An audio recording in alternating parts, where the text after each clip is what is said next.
So there was a little bug with the original automation that I completed on the video, and I do apologize for that. So I didn't include one important step that I'm going to just show you real quick here. So when you run through the workflow and when you run through the automation, there's some communication that happens back to the Slack channel, right? So after we add the contact, we report back to the Slack channel, hey, we add the contact. The same thing for when we send an email, right? But the initial part of this automation is looking for an actual image, right? So, but the communication back to the channel is text. So it's looking for that specific URL. So what we want to do is we want to create a filter at the beginning here. So if we click here and we add a filter, I select the label for the filter as check for an image.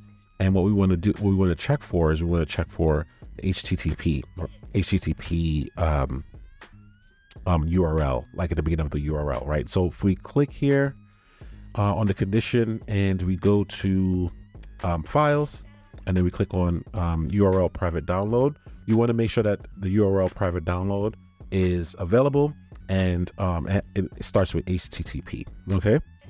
All right. So if we were to run this automation now, and I'll show you how it'll catch this filter. So let's right click here, hit choose where to start. Let's choose manually, and we'll see how you see the correspondence to the Slack channel.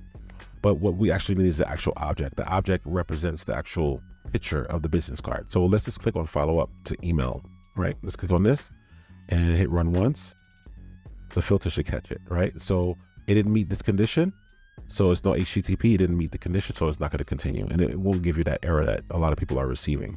However, I don't actually want this to run, but let me just stop it from here. What I can do is let's just unlink this here, and let's hit right click and choose where to start. And if we choose the actual image, like I've shown you in the previous video, hit this object, hit OK, it should run this time because it's an actual image. So it did meet the condition here where it began with HTTP. So if we hover over it, we see that it says HTTP, and it gives you a check mark and it will continue. So this will fix most of the issues that a lot of people are receiving, because it will only continue if it's an image. Okay, so that'll fix that issue.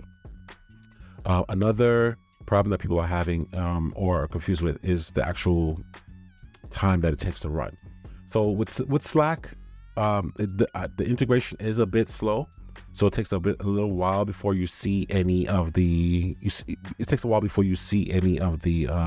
pictures show up. So every 15 minutes is a safe practice to do. But if you click on this, you can change it to a minute or 2 minutes or 3 minutes or 5 minutes, whatever you decide. I leave it at 15 minutes, but if you want to change it to a minute or two, you can do that as well. So this is where you would go and do that. Some other module that you run, they have instantaneous triggers. So whenever something hits the trigger, it runs automatically. But unfortunately with Slack, it doesn't have that. So you have to set it with a time interval. Okay. So hopefully that answers your questions. And if you have any additional questions, feel free to drop it in the comments, and I'll make a video for that as well. All right. Until next time. Peace.